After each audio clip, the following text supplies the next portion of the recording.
નમસ્કાર વિદ્યાર્થી મિત્રો, ધોરણ 10 વિષય સામાજિક વિજ્ઞાન અને જે પાઠ આપણો જે નવમો ચાલુ છે જેનું નામ છે વન અને વન્યજીવ, ટાસ્ક નંબર 5 માં આપ સૌ વિદ્યાર્થીઓનું સ્વાગત છે। આપણે ટાસ્ક 4 માં વૈવિધ્યસભર વન્યજીવનની વાત કરી। વૈવિધ્યસભર વન્યજીવની આપણે વાત કરી કે આપણા દેશની અંદર કેવા પ્રકારના વન્યજીવો વસવાટ કરે છે એની આપણે વાત કરી। હવે આપણે ટાસ્ક 5 માં લુપ્ત થતું જે વન્યજીવ છે એની આપણે ચર્ચા કરી। લુપ્ત થતું એટલે નાશ થતું। તમને ખબર છે કે આપણા દેશની અંદર આ જંગલોના અને વિનાશને કારણે ઘણા બધા જે વન્યજીવો છે લુપ્ત થયા છે, એ નાશને આરે છે। અમુક સમય પછી એ આપણને જોવા ન પણ મળે। તો એવા કયા વન્યજીવો છે કે જે નાશને આરે છે, જે લુપ્ત ના આરે છે, તો લુપ્ત થઈ પણ ગયા છે કે પછી લુપ્ત થશે। તો એવા જે જીવો છે એની આપણે વાત કરવાની છે। તો આજે વિશ્વમાં અસંખ્ય વન્યજીવો એ વિનાશ થવાને આરે છે। આપ સૌ જાણો કે પહેલો મુદ્દો આપણે એના મુદ્દાઓની આપણે વિસ્તૃત માહિતી મેળવતા જઈએ તો વિશ્વમાં અસંખ્ય આજે વિશ્વમાં અસંખ્ય વન્ય જીવ વિનાશને આરે છે। વિનાશને આરે છે એટલે આજે વિશ્વની અંદર એવા અસંખ્ય જે વન્યજીવો છે, અસંખ્ય એટલે જેની કોઈ ગણતરી ના થઈ શકે, એને આપણે અસંખ્ય કહેશું। તો આવા અસંખ્ય વન્યજીવ એ વિનાશને આરે છે। ગત સદીની શરૂઆતમાં વાઘ છે એ સમગ્ર ભારતની અંદર જોવા મળતા। કઈ સદીની વાત છે? ગત સદી એટલે 20મી સદી। 20મી સદીમાં ભારત દેશની અંદર ઘણા બધા વાઘ જોવા મળતા હતા, પણ 21મી સદીની આપણે વાત કરીએ તો અત્યારના સમયમાં જે વાઘની જે સંખ્યા છે એ ઘટી છે।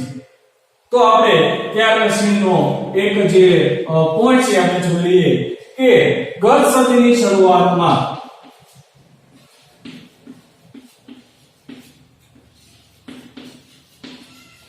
ગત સદીની શરૂઆત એટલે કે 20મી જે સદી છે એ 20મી સદીની શરૂઆત। તો ગત સદીની શરૂઆત એટલે કે 20મી જે સદી છે એની શરૂઆત થઈ ત્યારે વાઘ સમગ્ર ભારતમાં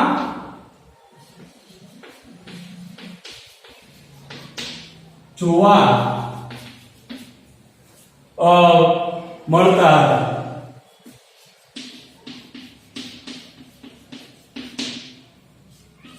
તો આપણા ગુજરાતની અંદર પણ અમુક એવા જંગલો છે તેમાં પણ આ જે વાઘ છે એ આપણને જોવા મળતા હતા। તો તે સમયગાળા દરમિયાન એટલે કે જે 20મી સદી છે શરૂઆતની જે 20મી સદીની જે શરૂઆતનો જે સમયગાળો છે એ સમયગાળામાં ગુજરાતની અંદર ખાસ કરીને એવા ખાસ કરીને ઈડર, અંબાજી, પંચમહાલ અને ડાંગના જે જંગલો છે જંગલોમાં વાઘ જોવા મળતા હતા। તો આપણે વાત કરીએ તે સમય દરમિયાન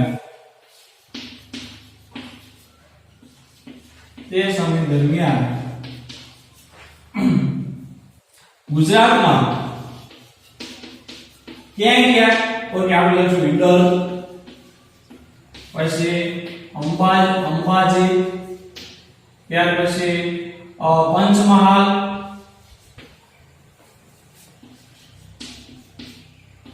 અને ડાંગ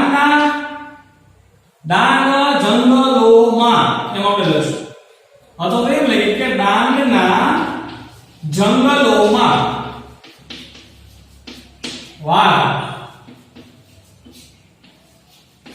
જોવા મળતા હતા। એટલે અહીંયા 20મી સદીની જ્યારે શરૂઆત થઈ એ સમય દરમિયાન ગુજરાતની અંદર પણ ખાસ કરીને ઈડર, અંબાજી, પંચમહાલ અને ડાંગના જે જંગલો છે એ જંગલોમાં આ વાઘ જોવા મળતા હતા. આગળ આપણે વાત કરીએ, આજે ગુજરાતના જંગલોમાં જે વાઘ છે એ સંપૂર્ણ નષ્ટ થયા છે. અત્યારની વાત કરીએ હાલમાં અથવા તો આજે ગુજરાતના જંગલોમાં ખાસ કરીને કયા જંગલોની વાત છે તો કે ઈડર, અંબાજી, પંચમહાલ અને ડાંગ જંગલોમાં વાઘ સંપૂર્ણ નષ્ટ થયા છે. સંપૂર્ણ નષ્ટ થવું એટલે કે આપણે જોવા ન મળે, હાવ એનો નાશ થઈ જાય. બરાબર છે, સંપૂર્ણ નષ્ટ થયા છે. આ વાત કરીએ મિત્રો આપણે વાઘની કે ગત સદીની શરૂઆતમાં વાઘ સમગ્ર ભારતમાં જોવા મળતા હતા. ગુજરાતના પણ એવા જંગલો છે ખાસ કરીને ઈડર, ત્યાર પછી અંબાજી, પંચમહાલ અને ડાંગના જંગલોમાં પણ આ જે વાઘ છે એ વાઘ જોવા મળતા હતા. આજે ગુજરાતના જંગલોમાં આ જે વાઘ છે એ સંપૂર્ણ એ નાશ થયા છે. હવે જોઈએ તો ભારતના જંગલોમાં સહજ જોવા મળતા અનેક પક્ષીઓની જાતિઓ હવે ભાગ્યે જ નજરે પડે છે. તો ભારતમાં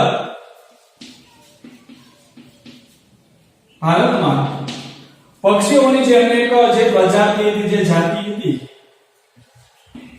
પક્ષીઓની પ્રજાતિમાંથી અમુક જ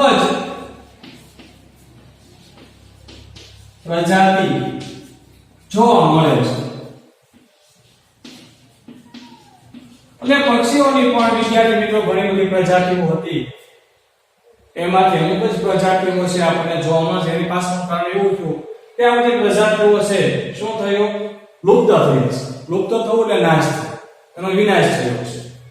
એટલે આવી પક્ષીઓની જે કઈ પ્રજાતિઓ હતી એ પ્રજાતિઓનો પણ જે નાશ થયો છે કે અમુક જે પ્રજાતિ છે એ પ્રજાતિ જોવા મળે છે. તો એની અંદર વાત કરીએ તો એમાં ખાસ કરીને કઈ કઈ પ્રજાતિઓ જોવા મળે છે તો એની અંદર ગીધ છે, પછી ગુલાબી ગરદન વાળી બતક, સારસ, ગુલાબી ગરદન એટલે ડોર, ગુલાબી ગરદન વાળી બતક,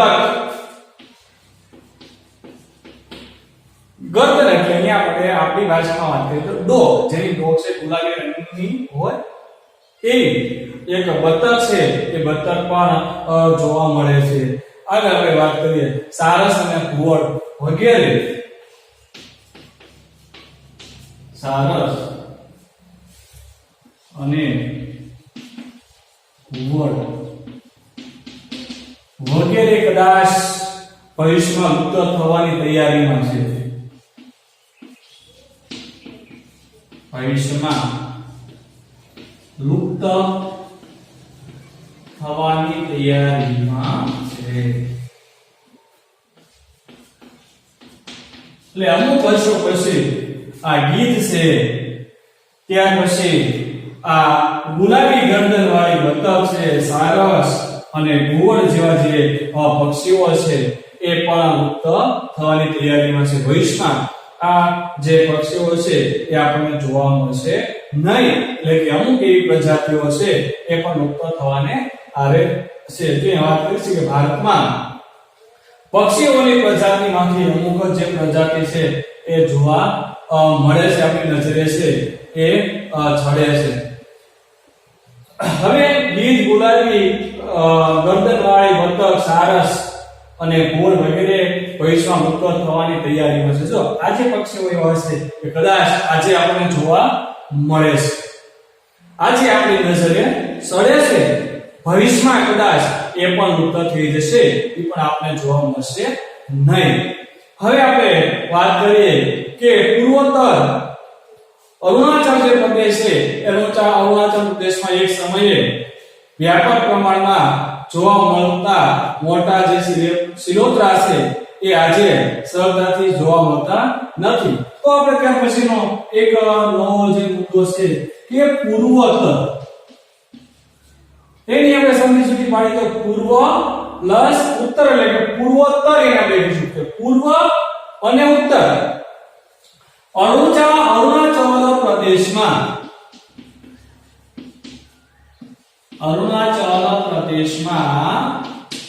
કે સિલોતરાઓ જે છે એ જોવા મળતા હતા, વ્યાપક પ્રમાણમાં જોવા મળતા હતા, પણ હવે એ મિત્રો આપણે સરળતાથી જોવા મળતા નથી. તો આપણે વાત કરીએ કે પૂર્વોત્તર અરુણાચલ પ્રદેશમાં એક સમયની વાત છે, જો એક સમયે વ્યાપક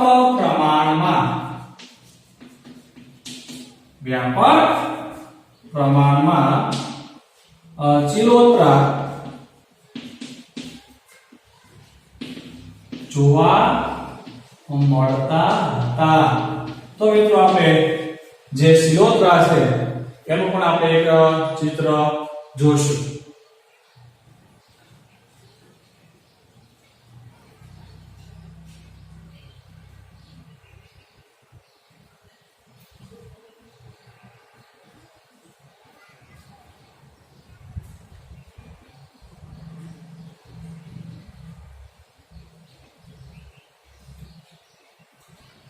હવે મિત્રો આપણે ચિત્ર જોયું સિલોતરાનું. હવે આપણે જોઈએ તો હવે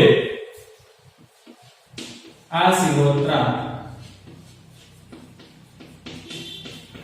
જોવા મળતા નથી, અને હવે જે છે કે આ સિલોતરા લુપ્ત થયા છે. પહેલાની વાત છે કે પૂર્વોત્તર એટલે કે પૂર્વ અને ઉત્તર જે અરુણાચલ પ્રદેશ છે, અરુણાચલ પ્રદેશમાં એક સમયે જે વ્યાપક પ્રમાણમાં જે સિલોતરા છે એ સિલોતરા જોવા મળતા હતા, પણ હવે આ જે સિલોતરા છે એ સિલોતરા જોવા મળતા નથી. ત્યાર પછી આપણે વાત કરીએ કે જે નદીઓ છે એ નદીઓના મીઠા પાણીમાં જોવા મળતી ઘડિયાળ એટલે કે મગરની એક પ્રજાતિ અને ગંગેય ડોલ્ફિન અસ્તિત્વ પર આજે ભારે સંકટ છે. તો મિત્રો આ પણ જે છે એ આપણને જોવા મળતી મગરની એક જાતિ જેને આપણે કહીશું ઘડિયાળ, કે જે નદીઓના જે મીઠા પાણી છે એ મીઠા પાણીમાં જોવા મળતા નદીઓના મીઠા પાણીમાં જોવા મળતા ઘડિયાળ.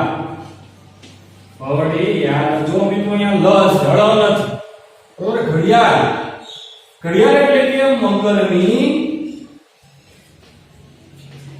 એક પ્રજાતિ અને ગંગેય ડોલ્ફિન એટલે માછલી. ગંગેય ડોલ્ફિન અસ્તિત્વ પર આજે સંકટ છે.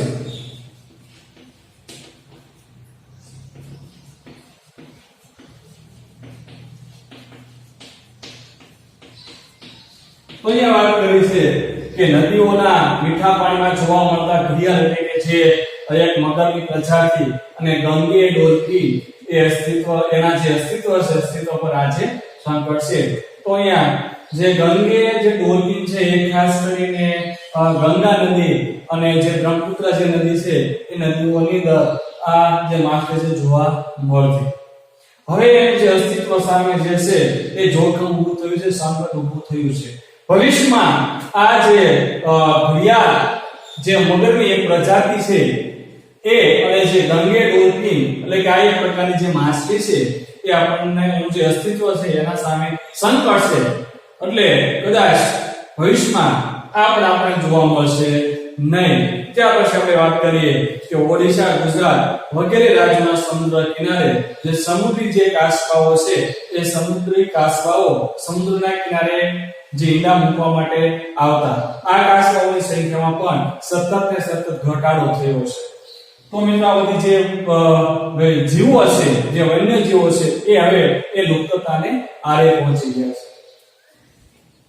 તો ત્યાર પછીનો જે પોઈન્ટ છે આપણે લખીએ કે ઓડિશા, ગુજરાત વગેરે રાજ્યોના સમુદ્ર કિનારે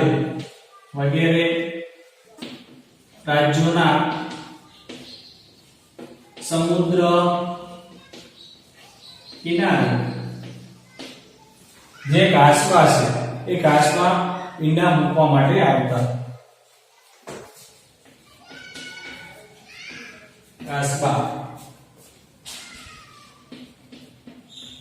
ઈંડા મૂકવા માટે આવતા.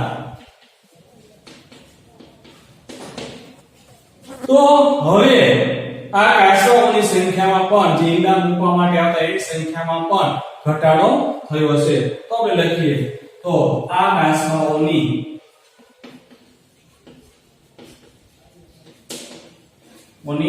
સંખ્યામાં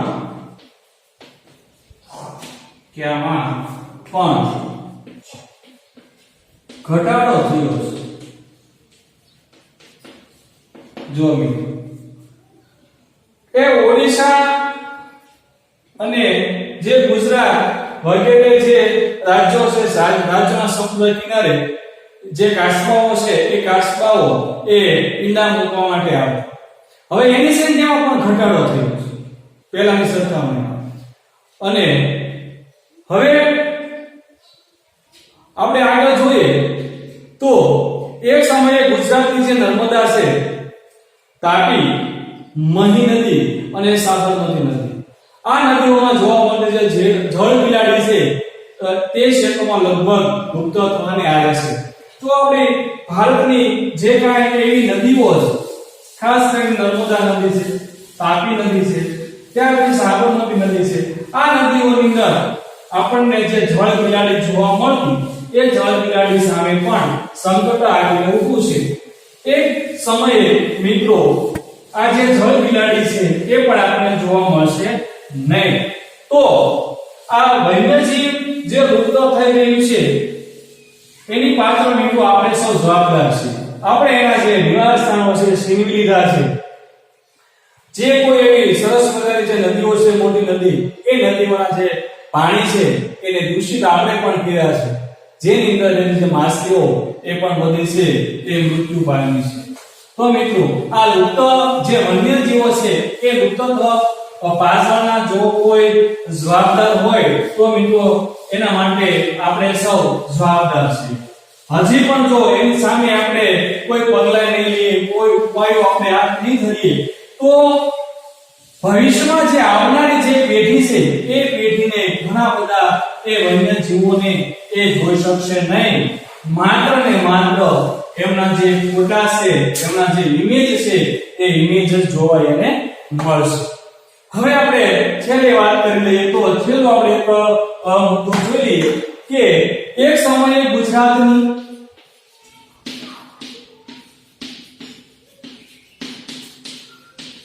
ગુજરાતની કઈ નદી? તો કે નર્મદા. ત્યાર પછીની નદી તો કે તાપી.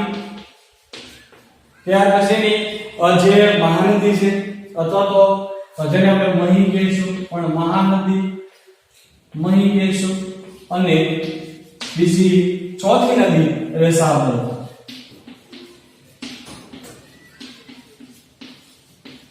ગુજરાતની જે નદીઓ છે આ નદીઓમાં, સાબરમતી નદીઓમાં જળ બિલાડી જોવા મળતી. બરાબર. હવે તે ક્ષેત્રોમાં લગભગ એ લુપ્ત થવાને આરે છે. તો આ ક્ષેત્રોમાં જળ બિલાડી લુપ્ત થવાને આરે છે, એટલે એ લુપ્ત થાય તો જશ એવો આપણે માનીએ છીએ. તો આપણે છેલ્લા મુદ્દાની અંદર વાત કરી કે એક સમયે ગુજરાતની જે મુખ્ય નદીઓ ખાસ કરીને નર્મદા, તાપી, મહા અને સાબરમતી સહિતની જે નદીઓ છે એ નદીઓમાં જોવા મળતી જળ બિલાડી તે ક્ષેત્રોમાં લગભગ લુપ્ત થવાને આવે છે. હવે આ વિસ્તારોમાં પણ આ ક્ષેત્રોમાં પણ હવે આપણને આ જળ બિલાડી જોવા મળશે નહીં. શા માટે? કારણ કે એ પણ લુપ્ત થવાને આવે છે, એનો પણ નાશી રહે છે. હવે મિત્રો આ સ્થિતિ અંગે આપણે જો ગંભીરતાથી વિચારવાનો જે સમય છે પાકી ગયો છે. તો હવે આ જે લુપ્ત થતું જે વન્યજીવ છે એ વન્યજીવો નો નાશ થઈ રહ્યો છે, લુપ્ત થઈ રહ્યા છે, તેમાં વિનાશ થઈ રહ્યો છે. એના વિશે જો આપણે ગંભીરતાથી નહીં વિચારીએ તો આવનારી જે આપણી પેઢી છે એ પેઢી આ બધા વન્યજીવોને એ નિહાળી શકશે નહીં. તો એના માટે આપણે કયા ઉપાયો હાથ ધરવા જોઈએ કે જેથી કરીને આ જે વન્યજીવો છે એ ટકી રહે. એની જે વાત છે આપણે આવતા તાસમાં એટલે કે તાસ નંબર 6 માં આપણે એની વાત કરીશું. હજી પણ જે વિદ્યાર્થીએ આ ચેનલને સબસ્ક્રાઇબ ન કરી હોય તો જરૂર કરી લેજો, જેથી કરીને જે કાંઈ વિડીયો અમે આ ચેનલ પર મૂકીએ છીએ એ તમને ઝડપથી મળી જશે. અસ્તુ.